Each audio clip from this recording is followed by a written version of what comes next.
मुखिया जी, आपका बहुत बहुत धन्यवाद। आपने छोटे छोटे बच्चों के लिए इतना सोचा, उनके लिए आपने स्कूल बनवाया। आपका बहुत बहुत धन्यवाद मुखिया जी। आप बहुत ही अच्छी औरत है मुखिया जी। आप जैसी मुखिया की वजह से ही हमारा गांव समृद्ध है। हाँ मुखिया जी, हमारे घर की ओर से भी वो पक्की सड़क बनवाकर आपने तो हमारे घर की ही कायाकल्प कर दी। बहुत ही अच्छी महिला हैं आप मुखिया जी। आपका बहुत बहुत धन्यवाद। जिस मुंह से भी आपका शुक्रिया अदा करूँ ना मुखिया जी, कम है कम। अरे नहीं नहीं, ये सब तो मेरा फर्ज है। गांव की भलाई सोचना ये तो मेरा फर्ज है। अरे गांव उन्नत करेगा तभी तो गांव के बच्चे, गांव के लोग आगे पढ़ेंगे बढ़ेंगे। मैं तो यही चाहती हूँ। छोटे छोटे बच्चों के लिए स्कूल नहीं होगा तो फिर उनकी शिक्षा कैसे होगी। इसीलिए मैंने सरकार से अनुरोध करके स्कूल खुलवा दिया। गांव में नजदीक में स्कूल रहेगा तो बच्चों को शिक्षा में आसानी होगी, वरना तो फिर बच्चों को बहुत दूर दूर जाना पड़ता था। एक स्कूल पास में होना बहुत जरूरी था। सरकार से अनुरोध किया, सरकार ने तुरंत मेरी बात मानकर वहां पर स्कूल खुलवा दिया। सब मैंने इसलिए किया है कि मेरा भी गांव उन्नति कर सके, मेरे भी गांव के बच्चे बड़े बड़े शहरों में, देशों में जाकर हमारे गांव का नाम रोशन कर सके। जी बहुत ही अच्छा है मुखिया जी, आपकी ऐसी सोच को तो सलाम है मुखिया जी। अच्छा मुखिया जी, मैं चलती हूँ, स्कूल खोलने का टाइम हो गया है। हाँ जाओ, और अच्छे से बच्चों को पढ़ाना। और हाँ, पूरे स्कूल की जिम्मेदारी तुम्हारे ऊपर है। अगर किसी भी तरह की कोई दिक्कत हो तो मुझे तुरंत फोन करना। मैंने तुम्हें अपना नंबर दिया हुआ है, और अगर मैं ना मिलूं तो हमारे जो मैनेजर साहब है ना, उनसे बात कर लेना। और स्कूल में किसी तरह की कोई दिक्कत या कमी नहीं होनी चाहिए। सरकार से अनुरोध करके ये स्कूल खुलवाया है, और मैं चाहती हूँ छोटे छोटे बच्चों को अच्छी और उत्तम किस्म की शिक्षा मिले। जी जी मुखिया जी। मैं भी चलता हूँ मुखिया जी। आप जैसी मुखिया को पाकर हमारा गांव धन्य हो गया। अरे जी, ऐसी कोई बात नहीं है। ये सब तो एक गांव के मुखिया का फर्ज होता है। चलो अब मैं भी चलकर थोड़ा खाना पीना खा लूं। सुबह से पूजा पाठ की, उसके बाद लोगों से मिलने लगी। किसी न किसी काम को लेकर कोई ना कोई आता ही रहता है। चलो अब खा पी भी लो रोक कर, वरना तो फिर पूरा दिन इसी तरह काम में ही लग जाएगा। बहू, ओ बहू, जरा खाना लिया बेटा। सुबह से भूख लगी हुई है, बहुत तेज भूख लगी है। कुछ खाने को लिया बहू, ओ बहू। लाई माँ जी। सुबह होती ही बुढ़िया का चिल्लाना शुरू होता है, बहू पानी ला, बहू चाय बना, बहू खाना ला। बस इसी काम के लिए तो हूँ मैं। पूरे गांव की मुखिया बनी फिरती है, इसीलिए घर में भी ऑर्डर देने की आदत हो गई है। सोचती है कि पूरी दुनिया में मैं ही सबसे ऊपर हूँ, बाकी सब तो मुझसे नीचे है ना। सबको आदेश देने का जो इनका हक मिल गया है। अरे गांव की मुखियारिन होगी, मेरी कुछ नहीं लगती। मेरी सास हो तो क्या मेरे सर पर चढ़कर रहोगी। अरे मैं भी कोई तुम्हारी नौकरानी नहीं हूँ, बहू हूँ इस घर की। पर नहीं, जब देखो तब बुढ़िया ये ला, बहू वो ला, बहू ये कर, बहू ऐसे बैठ, बहू वैसे बैठ, ये ना कर, वो ना कर। तंग आ गई हूँ मैं इस बुढ़ी से। मन करता है किसी दिन खाने में जहर मिलाकर दे दूं, खा ले और मर जाए। उसके बाद मैं मुखियारिन बन जाऊं और सबके ऊपर आदेश चलाऊं।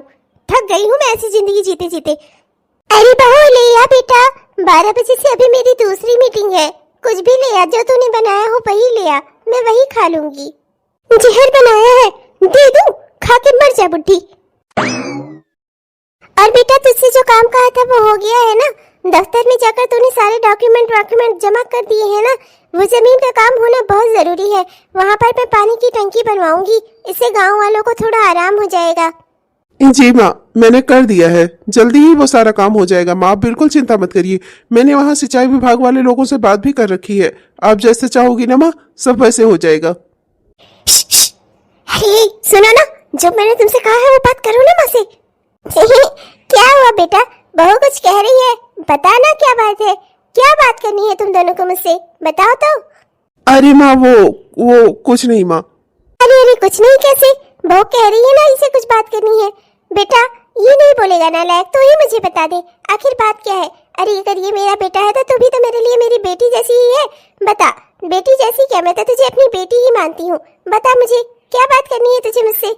तुम ना बेकार आदमी हो, तुम किसी काम के नहीं हो। तुम्हारा होना ही बेकार है मेरी जिंदगी में। कभी तुम अपनी माँ के आगे नहीं बोल सकते। क्या करने तुम शादी के मंडप तक ही चले गए थे, अपने घर में ही बैठे रहते माँ के पल्लू से बंधे हुए। हाँ नहीं तो माँ जी, वो मुझे आपसे एक बहुत जरूरी बात करनी थी। हाँ हाँ बेटा बोल ना, मैं तो यहाँ तेरी बात सुनने के लिए ही खड़ी हूँ। बता ना मुझे क्या बात करनी है तुझे। माँ जी, वो आपका एक 9 लखा वाला हार है ना, वो मोटा वाला जो आपने उस दिन पूजा में पहना था, वही हार मुझे चाहिए। मेरी सहेली के घर फंक्शन है और मुझे वो हार पहनकर जाना है वहाँ पर। मेरी सहेली ने मुझसे कहा है कि तुम वो हार पहन कर आना। तुम्हारी सास का सब कुछ तुम्हारा ही तो है, तो जब तुम्हारी सास पहन सकती है तो तुम भी तो पहन सकती हो। तो आप मुझे वो हार दे दीजिए माँ जी, मैं वही पहन कर जाऊंगी अपनी सहेली के यहाँ। इनसे मैंने यही कहा था कहने को, पर ये है कि आपके आगे कुछ बोल ही नहीं पाते। मैं तो इनसे कब से कह रही हूँ, आखिर अधिकार है हमारा। माँ जी का हार है मतलब मेरा ही तो हुआ। आखिर माँ जी और किसे देंगी, हम ही तो हैं उनके। हाँ बेटा बिल्कुल, मेरे पोता पोती, तुम दोनों, मेरा बेटा मेरा बहू, तुम ही लोग तो मेरे अपने हो। तुम लोग मेरा अपना परिवार हो। तुम्हारे अलावा मेरा कौन है इतना? तुम ही लोग तो मेरा सब कुछ हो। मेरा जो कुछ भी है तुम ही लोगों का है बेटा। पर वो हार मैंने अभी लॉकर में रखवाया हुआ है और वहां से निकलवाना बहुत मुश्किल का काम है। और वैसे भी बेटा, वो हार पहनकर कभी मैं अपने घर से बाहर नहीं गई। वो पूजा तो मेरे घर में थी इसलिए मैंने वो हार पहन लिया था, वरना तो वो हार पहनकर कभी मैं बाहर नहीं गई। तो मैं तुम्हें कैसे वो हार दे दूं बेटा? वैसे भी सब कुछ तुम्हारा ही है, सब कुछ तुम्हें ही सहेज कर रखना होगा, सजो कर रखना होगा।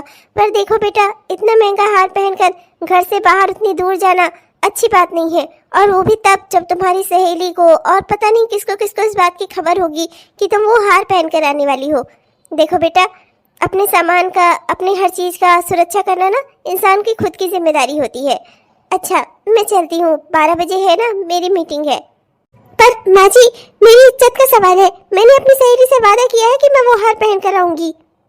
बेटा, इज्जत का सवाल कुछ नहीं होता, सवाल होता है अपने सामान की सुरक्षा का। और मेरे ख्याल से तुम्हारा वो हार पहनकर वहां जाना बिल्कुल भी अच्छी बात नहीं है, और वो भी तब जब तुम्हारी सहेलियों को, हर किसी को इस बात की जानकारी है। देखो बेटा, मैं तो तुम्हारी ही सुरक्षा के लिए कह रही हूँ। अगर वो हार बचा रहेगा तो तुम्हारे ही काम आएगा। मैं कौन सा पूरी उम्र बैठी रहने वाली हूँ? मेरी तो आधे से ज्यादा जिंदगी बीत ही गई है। जो कुछ थोड़ी बहुत बची है वो भी किसी तरह जीकर खत्म कर दूंगी। आगे तो वो सब कुछ तुम्हारा ही है ना। अभी जिंदगी में बुरा वक्त आएगा तो वो हार भी तुम्हारे काम आ सकता है। इसलिए बेटा, अपने सामान की सुरक्षा करना और संजो कर रखना सब तुम्हें ही सीखना होगा। अच्छा मैं चलती हूँ, मुझे देर हो रही है। देखा तुमने, मैंने कहा था माँ जी मुझे नहीं देंगी वो हार। माँ जी मुझे अपना समझती ही नहीं है। इस घर का सदस्य कोई मुझे समझता ही नहीं है, कोई मुझे कुछ देना ही नहीं चाहता। और माँ जी मुझे से सिर्फ काम लेना चाहती हैं। माँ जी मुझे बिल्कुल भी अपनी बहू, क्या बेटी तो दूर की बात है, बहू भी नहीं समझती हो मुझे। देखो तुम अभी गुस्से में हो, तुम्हारे लिए बेकार की बात है ये तुम्हारी सहेलियों का कहना। तुम्हें हार पहन कर आओ तभी तुम्हारा सम्मान होगा क्या? अगर तुम्हारे पास हार नहीं होगा तो वो तुम्हारा सम्मान नहीं करेंगी क्या? और अगर ऐसी बात है तो ऐसे लोगों से दोस्ती मत रखो जो तुम्हारी रईसी देखकर तुमसे दोस्ती करे। माँ सही कह रही थी, बिल्कुल सही कह रही थी। अगर वो हार रहेगा तो बाद में तुम्हारी ही तो काम आएगा। अगर उसे इसी तरह ले जाकर कहीं पहनकर गिरा दिया तुमने या चोरी हो गया तब किसके काम आएगा? इसीलिए माँ कभी भी अपने गहने खुद ही घर में नहीं रखती थी। हमेशा अपने गहनों को वो हमेशा लॉकर में रखती थी और तुम्हें भी यही सलाह देती हैं। माँ ने जो अपना किया जिंदगी में वही तुम्हें सिखा रही हैं। और मेरी माँ को मैं जानता हूँ, उन्होंने आज तक कोई भी पार्टी अपने असली गहने पहनकर अटेंड ही नहीं की, चाहे बड़े से बड़ा फंक्शन रहा हो। माँ ने हमेशा नकली गहने ही पहनकर गई हैं वो हर पार्टी में, और तुम्हें भी वही शिक्षा दे रही हैं। मेरी माँ तुम्हें कुछ गलत नहीं सिखा रही है, जो उन्होंने किया है वही सिखा रही हैं। मैं भी चलता हूँ, मुझे भी देर हो रही है। ये आदमी ना एक नंबर का निकम्मा है, निठल्ला है। इससे बात करना ही बेकार है। उसी बुढ़िया के कहने में चलता है, जैसे वो बुढ़ी नचाती है ना वैसे वैसे नाचता है। अपनी सरकारी नौकरी है पर फिर भी बुढ़िया के आगे पीछे इस तरह से घूमता रहता है जैसे लगता है कि बुढ़िया ही इसकी सब कुछ है। अरे माँ है तो क्या, जो भी मन में आएगा वो आदेश देगी। दिन भर दोपहर भर हमेशा दौड़ता रहता है बुढ़िया के कहने पर। मैं कुछ कह दूं तो इसके कोई फर्क नहीं पड़ता। मेरी तो शादी ही बेकार के आदमी से हो गई है। एकदम एक नंबर का बेकार आदमी है ये। इसे कोई फर्क ही नहीं पड़ता कि इसकी पत्नी की बेइज्जती हो, इसे कोई फर्क नहीं पड़ता। इसकी माँ की इज्जत होनी चाहिए बस। मैं तो तंग आ गई हूँ इस बुढ़िया से। मन करता है कि एक दिन इस बुढ़िया को सोते में ही निपटा दूं मैं और जीऊं अपनी जिंदगी। हेलो, हाँ भाभी बताइए, मैं बात कर रही हूँ। हाँ पर बोलिए। हाँ ननद रानी, मैं बात कर रही हूँ, आपकी भाभी। कैसी हैं आप? आप तो बढ़िया ही होंगी। 40-50 नौकर चाकर आपके पाँव दबा रहे होंगे, है ना? अरे भाई, आपका नसीब ही इतना अच्छा है। हम लोग की शादी हुई इतने गरीब घराने में और आपकी शादी हो गई एक मुखिया के परिवार में। आपकी सास तो मुखियारिन है गांव की, तो आपका घर तो खूब रईसी वाला होगा। मैं कभी आपके घर तो नहीं आ पाई, पर मुझे इतना जरूर पता है कि अमीरी में है आप। क्या खाकी अमीरी है, पर इन्हें अब क्या ही बताऊं मैं। हाँ भाभी, ठीक ठाक है, बस जैसे तैसे चल जाता है काम। रानी, फिर मैं आपको ये बता रही थी कि कल ना हम सब मार्केट चल रहे हैं, सारी सहेलियां। मैंने भी कहा मेरी ननद बहुत रईस है तो मैं उनको भी ले चलती हूँ साथ में, तो हम सब चल रहे हैं, आप भी चलिए साथ में। शॉपिंग बहुत जरूरी, अच्छी बात कही आपने। मेरा तो कब से दिल कर रहा था, घर की इस चार दीवारियों में रह रहकर ना घुट घुट कर जी रही हूँ मैं। अच्छी बात है, बहुत ही अच्छा सुझाव दिया आपने, मैं बिल्कुल आऊंगी। ऐसे तो कहने वाली बात नहीं है ननद रानी, हम सब एक ही परिवार है, इसलिए मैं आपको बता दे रही हूँ। कम से कम 50 से 60 हजार रुपए तो लेकर आप आएंगी ही ना शॉपिंग करनी, तो इतने का इंतजाम करके आइएगा। 50 से 60 हजार? अरे आप ऐसे क्यों चौंक रही हैं? मैंने तो अपनी सारी सहेलियों को बोल दिया है कि 50 से 60 हजार तो आप पर्स में यूं ही रखकर घूमती हैं। क्या मैंने कुछ गलत बोल दिया? आपके पास क्या इतने भी पैसे नहीं होते? अरे ननद रानी, आप तो मुखियारिन की बहू है, मुखियारिन क्या आपको अच्छे से देती नहीं है पैसे? आपके पति भी तो सरकारी हैं, तो आपके पास तो पैसे होंगे ही। तो एक काम करिएगा ना, अच्छे से पैसे लेकर आइएगा, जिससे अच्छे से शॉपिंग करें आप। मेरी सहेलियों की नजर में भी आपकी नाक ऊंची हो जाए, समझ रही है ना मेरी बात? अरे इसी तरह सोसाइटी में अगर हम अपने आप को ज्यादा रईस नहीं दिखाएंगे तो लोग हमसे क्यों व्यवहार बनाएंगे? आप समझ रही है ना? अपनी इज्जत दिखाने के लिए, अपनी इज्जत कराने के लिए दिखावा करना जरूरी होता है। हाँ वो बात तो है, पर 50 से 60 हजार? अरे आपके लिए तो कुछ भी नहीं है, अपनी सास से मांग लीजिए, इतना तो आपकी सास ऐसे पल्ला झाड़ कर दे देंगी आपको। ये लाखों का कॉन्ट्रैक्ट साइन करवाती है वहाँ पर, तो सड़क बनवा देती हैं, टंकी रखवा देती हैं, सिंचाई शुरू करवा देती हैं, क्या क्या नहीं करवाती गाँव के लिए। क्या अपनी बहू को 50 से 60 हजार नहीं दे सकती हो? अरे उनसे मांग कर ले आइएगा ना, और मेरी सहेलियों के बीच में नाक नहीं कटवाइएगा मेरी। मैंने तो आपको वहाँ सबसे ज्यादा अमीर बताया हुआ है। अच्छा ठीक है भाभी, मैं कुछ देखती हूँ। 50 से 60 हजार भाभी कह तो रही है, वैसे सही बात है, बिल्कुल छोटी सी रकम है, पर वो बुढ़ी देगी मुझे? बुढ़ी तो हर चीज पर कुंडली मार कर बैठी हुई है ना, कहाँ मुझे कुछ हाथ लगाने देती है। ऐसा जी करता है ना कि इस बुढ़िया को ही मैं टपका दूं इस दुनिया से। 50-60 हजार रुपए वाकई में उसके लिए तो छोटी सी बात है, लाखों का टेंडर इधर उधर करती रहती है बुढ़िया, पता नहीं किसको किसको क्या क्या देती रहती है, कभी इस काम के लिए कभी उस काम के लिए। हर महीने इसके पास पैसे आते रहते हैं, पर नहीं, मैं मांगूंगी ना तो बिल्कुल नहीं देगी, पर मुझे इससे मांगना ही होगा, मेरा अधिकार है। मेरी भाभी बिल्कुल सही कह रही है, मुखियारिन के घर में बहू बनकर आई हूँ तो क्या यहाँ के रुपए पैसे पर मेरा कोई अधिकार नहीं है? मुखियारिन जी को मुझे देने ही होंगे। मेरे भी तो जिंदगी के कोई शौक है, कोई सलीका है, मैं भी तो अपनी जिंदगी जीना चाहती हूँ। हर कोई इस परिवार में बस अपने अपने बारे में ही सोचता है, मेरे बारे में क्या है किसी का? मैं यही बच्चे पालूं, घर की साफ सफाई करूं और घर की नौकरानी बन जाऊं, माँ जी के लिए समय समय पर खाना बनाऊं, बस यही रह गई है मेरी औकात। आज तो मैं माँ जी को दिखा ही दूंगी। हेलो हेलो, अरे हाँ हेलो हेलो, हाँ ठेकेदार साहब, हाँ हाँ, अरे ठीक से काम कराइएगा, अच्छे से काम होना चाहिए। हाँ, सड़क ऐसी बने ना जो लगभग 500-600 साल तक न टूटे। हाँ, पता चलना चाहिए कि मेरे शासनकाल में बनी है ये सड़क। हाँ, जब गांव की मुखियारिन मैं हूँ। जब देखो तब ये बुढ़िया औरों के ऊपर धौंसी जमाती रहती है। आज तो मैं इससे पैसे लेकर रहूंगी। अजी सुनिए, मुझे आपसे बहुत जरूरी बात करनी है। अच्छा ठीक है, हाँ हाँ ठीक है ठेकेदार साहब, ठीक है, आगे की ये भी अपडेट मुझे देते रहिएगा। जी जी, बहुत बहुत धन्यवाद, नमस्कार। क्या बात है बेटा, कोई जरूरी काम था? मैंने इसीलिए तुरंत फोन रख दिया। मेरी बेटी को मुझसे क्या जरूरी काम है? बताओ बेटा, क्या जरूरी काम है तुम्हें? माँ जी, मुझे 50 से 60 हजार रुपए चाहिए। 50 से 60 हजार? पर इतने पैसों का तुम्हें क्या काम है बेटा? कहीं कोई बीमार है, किसी को चोट वोट लगी है क्या? बताओ मुझे, उसकी मदद करना चाहती हो तुम? नहीं, कोई बीमार नहीं है, ना ही किसी को चोट लगी है। 50 से 60 हजार मुझे चाहिए। मैं आज अपनी सहेलियों के साथ शॉपिंग पे जा रही हूँ। मेरी बेटा तो शॉपिंग पे जा रही हो, कोई ज्वेलरी खरीदने का इरादा है क्या? नहीं, मेरा जो दिल करेगा मैं वो खरीदूंगी, पर मुझे 50 से 60 हजार रुपए चाहिए, मैं शॉपिंग पे जाऊंगी। अरे बेटा, अभी 2 हफ्ते पहले ही तो अभय ने तुम्हें 20 हजार रुपए दिए थे शॉपिंग के लिए, और अभी तुम फिर से 50 से 60 हजार रुपए मांग रही हो शॉपिंग के लिए। हाँ, तो मेरा दिल कर रहा था तो मैं गई थी पिछले हफ्ते भी शॉपिंग पर, और अभी भी मेरा मन कर रहा है तो मैं जा रही हूँ। मेरी भाभी वगैरह आ रही हैं, उनकी सहेलियां आ रही हैं, सबके साथ जा रही हूँ शॉपिंग पर। मैंने तुम्हें 20,000 रुपए दिए थे और उसकी तुलना में तुम कोई भी सामान लेकर नहीं आई थी बेटा। सिर्फ 2,000 का एक सूट लेकर आई थी। बाकी के पैसे का हमने तुमसे कोई हिसाब नहीं लिया, पर वो बाकी के पैसे आखिर गए कहाँ थे? और अभी तुम फिर से 50 से 60,000 मांग रही हो। आप मुझसे हिसाब ले रही हैं? इस घर में रहती हूँ मैं, सबको खाना बनाकर खिलाना ही मेरा काम नहीं है। मुझे अगर पैसे चाहिए तो चाहिए। 50 से 60,000 मांग लिया, कौन सा आपका खजाना खत्म हो गया? हाँ नहीं तो रोज लाखों की डील करती हैं आप, पर बहू को देने के लिए आपके पास 50 से 60,000 रुपए नहीं है। बेटा वो सब सरकार का दिया धन, वो सिर्फ गांव की भलाई के लिए ही यूज होता है, उसे मैं अपने ऊपर खर्चा नहीं करती। और बेटा मैं तुम्हें भी यही समझाऊंगी, फिजूल खर्ची हमें नहीं करनी चाहिए। क्या हुआ? क्या बात हो गई? किस बात पर तुम माँ से बहस कर रही हो? तुम ना अपने काम धंधे को छोड़ दो, दिन रात अपनी अम्मा की सेवा किया करो बस। स्वाति, ये क्या बोलकर जा रही हो? स्वाति, अरे चुप हो जा बेटा, जाने दे, अभी वो गुस्से में है। क्या है ना कि परेशान है थोड़ा सा, जाने दे उसे। माँ मैं क्या बताऊं आपसे, इसकी सहेलियां और इसकी उस मुंह बोली भाभी ने मिलकर ना इसका दिमाग खराब करके रखा हुआ है। जब देखो तब उन्हीं की बातों में आ जाती है माँ ये, और ले जाकर उन लोग को शॉपिंग करवाती है। जाने दे बेटा, अभी तो वो ना समझ है, अभी उसकी शादी हुए कितना साल ही हुआ है, 5-6 साल में ही बेचारी क्या कुछ सीख जाएगी। जाने दे, धीरे धीरे सब ठीक हो जाएगा। तू भी ज्यादा टेंशन मत लिया कर, और हाँ उससे झगड़ा मत करना। कभी कभी इंसान को प्रेम भी सुधार देता है। अगर तू उससे लड़ झगड़ कर बात करेगा ना तो वो सुधरने के बजाय और बिगड़ भी सकती है।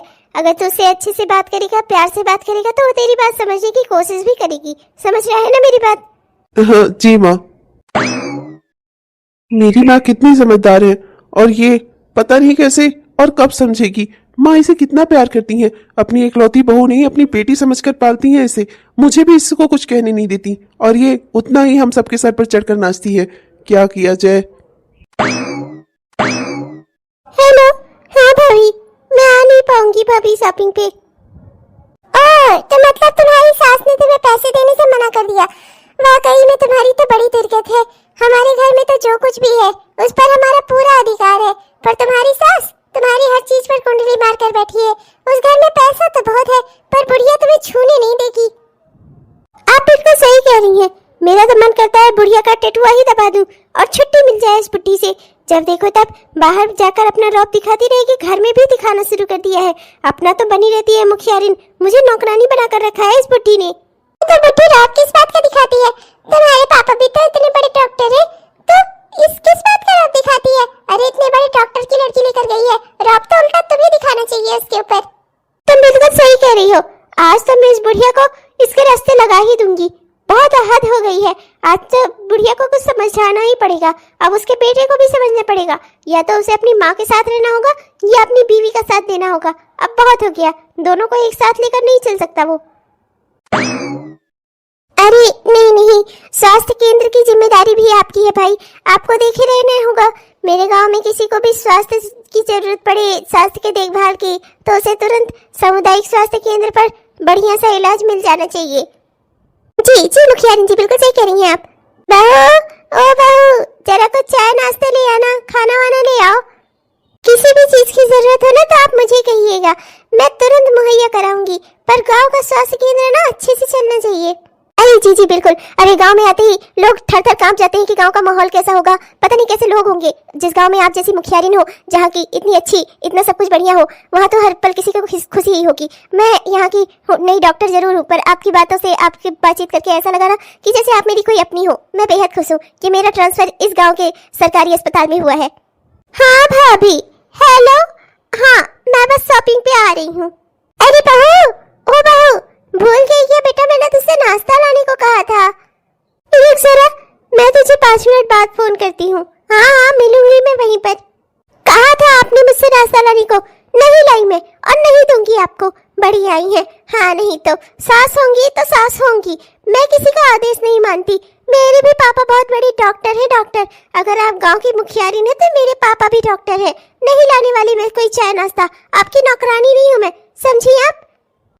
आई बड़ी मुखियारिन जी, मुझे चाय नाश्ता नहीं चाहिए मुखियारिन जी। नमस्ते, मैं चलती हूँ। कोई काम होगा तो मैं आपको जरूर बताऊंगी। मुखियारिन जी मैं चलती हूँ। अच्छा ठीक है। ऐसी भी क्या नाराज की बहू को देखा नहीं कि कोई घर में मेहमान आकर बैठा है, किसी के सामने भी कुछ भी बोल देती है। बहू, तूने सुबह मेरे साथ ऐसा बर्ताव क्यों किया बेटा? मैं तुझे कितना मानती हूँ। तूने देखा नहीं घर में कोई मेहमान आकर बैठा है, इस तरह से मेरी बेइज्जती की तूने उसके सामने। ओहो, बड़ा बुरा लग गया। और जब आपने वो हार नहीं दिया था, मेरी सहेलियों के सामने मेरी बेइज्जती हुई थी, तो 50 से 60 हजार रुपए नहीं दिया था, मेरी भाभी के सामने मेरी बेइज्जती हुई थी, तो वो बेइज्जती कुछ नहीं होती। और आपकी बेइज्जती पड़ा वो सरकारी अस्पताल की डॉक्टर के सामने हो गई। हाँ बहू, तो ये सब क्यों कर रही है? मैं तो जो करती हूँ तेरी भलाई के लिए ही करती हूँ बेटा। तुझे बुरा क्यों लगता है? अरे एक बार मेरे नजरिए से भी सोच कर देख। तू मेरी सब कुछ है, मेरी बहू है, तू बेटी समझती हूँ मैं तुझे। बस करो बुड्ढी, बहुत हो गया, तुम्हारी बकवास बहुत सुन ली मैंने।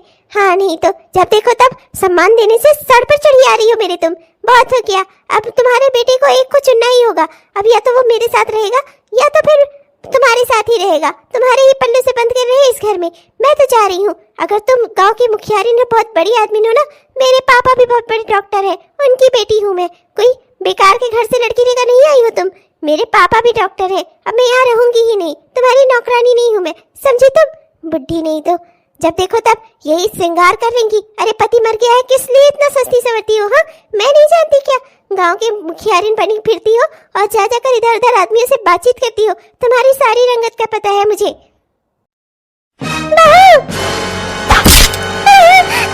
तुमने मुझे थप्पड़ मारा, तुम्हारी इतनी हिम्मत? अरे किसी बेकार के घर की लड़की नहीं हूँ मैं, डॉक्टर के घर की बेटी हूँ। जा रही हूँ मैं इस घर से, बहुत हो गया, अब मुझे यहाँ पर नहीं रहना। बहुत शांत हो जा बेटा, तूने ऐसा क्यों किया? नहीं माँ, जाने दो इसे, जाओ, चली जाओ, निकल जाओ मेरे घर से। वैसे भी जो मेरी माँ का अपमान करे उसे इस घर में रहने का भी कोई अधिकार नहीं है। निकल जाओ मेरे घर से, तुम्हारी तो मैं शकल भी नहीं देखना चाहता। दूर हो जाओ मेरी नजरों से। करवा लिया ना तुमने जो करना चाहती थी। तोड़ दिया तुमने मेरा परिवार। बेटा तुमने इस पर हाथ क्यों उठाया? मैंने तुझे ये संस्कार तो नहीं दिए हैं कि तू घर की औरत को थप्पड़ मारे। हाँ क्यों किया तूने ऐसा? मेरे संस्कारों को ताक पर रखे तुमने इस पर हाथ क्यों उठाया?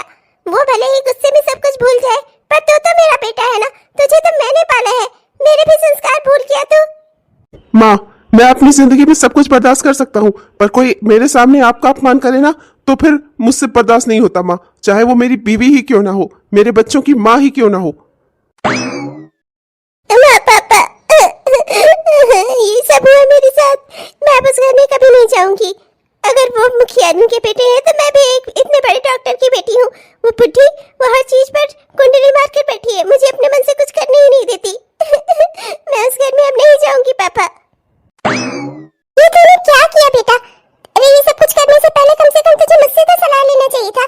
तेरी सहेलियां, तेरी वो बोली भाभी सब मुझसे बढ़कर हो गए थे क्या? अपने ही पांव पर कुल्हाड़ी मार ली तूने। इतने अच्छे घर में तेरी शादी हुई थी, भगवान की कितनी कृपा मान के उस घर में जाने के लिए लड़कियां तरसती थी, उस घर में तेरी शादी हो गई और तू इतने सारे सुख वैभव सब कुछ अच्छाई सारी सब कुछ को लात मार कर चली आई। ऊपर से तूने अपनी सास के साथ ऐसा बर्ताव किया। ये सब कुछ इतना करने से पहले कम से कम तुम्हें मुझसे तो पूछना चाहिए था बेटा। अरे मुखियारिन जी के गांव में एक बार मेरा ट्रांसफर हुआ था और वहां पर कुछ लोगों ने जानबूझकर मुझे झूठे केस में फंसा दिया था। मेरा मेडिकल लाइसेंस तक कैंसिल हो गया था, हम सब सड़क पर आ जाते, तुम्हारी पढ़ाई भी रुक जाती, सब कुछ खत्म हो जाता। पर मुखियारिन जी ने बिना किसी स्वार्थ के, बिना एक भी रुपए मुझसे रिश्वत लिए, उन्होंने जानबूझकर जांच बैठवाई और मुझे निर्दोष साबित करवाया। मुखियारिन जी की वजह से ही आज हम जो कुछ भी हैं, वरना तो मेरा मेडिकल लाइसेंस भी कैंसिल हो जाता और शायद मुझे जेल भी जाना पड़ता, और वो भी झूठे इल्जाम में। एक बात तुम्हें बता दूं बेटा, जो हमने आज तक तुमसे नहीं कही, गलती हमारी भी है। तुम्हें सब कुछ बताना चाहिए था। मुखियारिन जी के पास तुम्हारा रिश्ता लेकर जाते, ऐसी हमारी हैसियत नहीं थी। मुखियारिन जी के ही गांव के एक लड़के के साथ तुम्हारा रिश्ता तय किया गया था, पर उस लड़के वाले ने बहुत सारा दान दहेज मांगा और ये बात से नाराज होकर मुखियारिन जी ने वो रिश्ता तोड़ दिया और उन्होंने अपने बेटे के साथ बिना किसी दान दहेज के तुम्हारी शादी करवाई और तुम्हें सास सम्मान बहू बनाकर अपने घर में ले गई। क्या?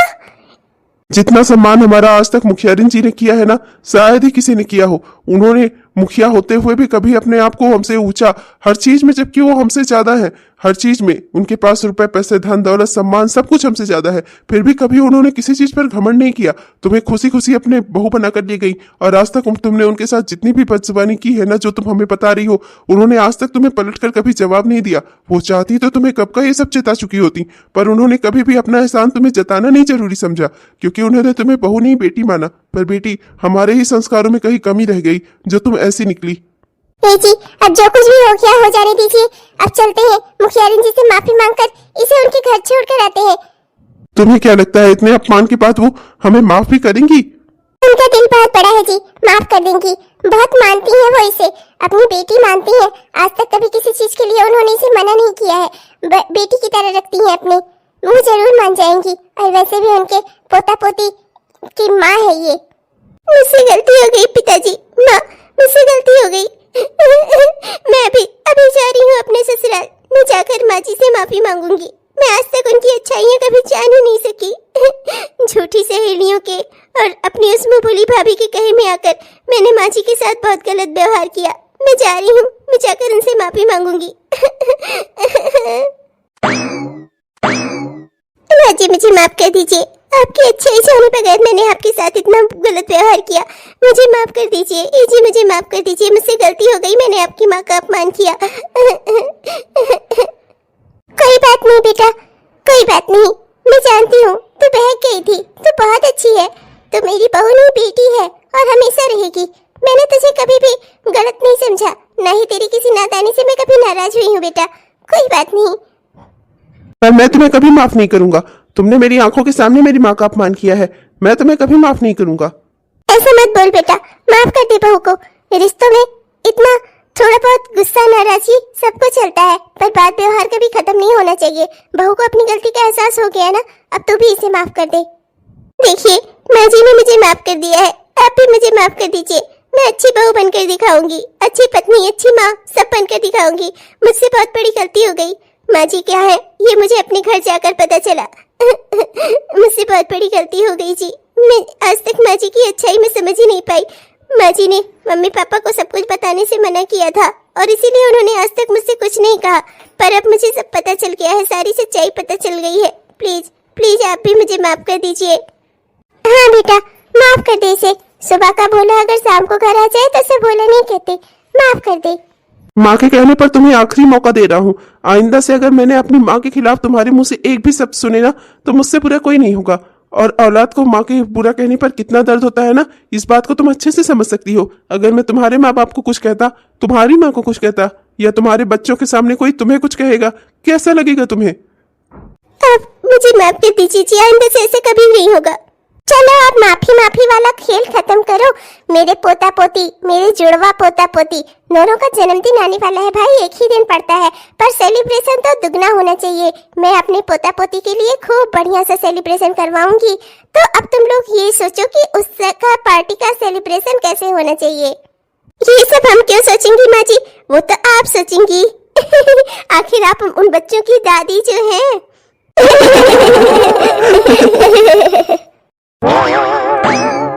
हेलो दोस्तों, आप सबको दिल से हमारा प्यार भरा नमस्कार।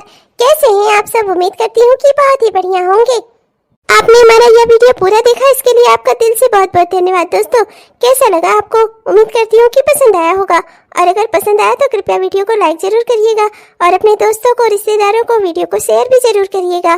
और अपने प्यारे प्यारे कमेंट्स भी हमें जरूर लिखिएगा दोस्तों। आपके प्यारे प्यारे कमेंट्स का ना हम दिल से इंतजार करते हैं दोस्तों। और हमारे जिन भी दोस्तों ने अभी तक हमारे इस चैनल को सब्सक्राइब नहीं किया है, कृपया सब्सक्राइब कर लीजिए दोस्तों। सब्सक्राइब करके वो बेल आइकन दबाकर ऑल नोटिफिकेशन को ऑन कर लीजिए, जिससे हमारे इस तरह के वीडियोस आप तक हर दिन पहुंचते रहें। तब तक के लिए चलते हैं दोस्तों, मिलेंगे आपसे कल के वीडियो में। तब तक के लिए बाय बाय।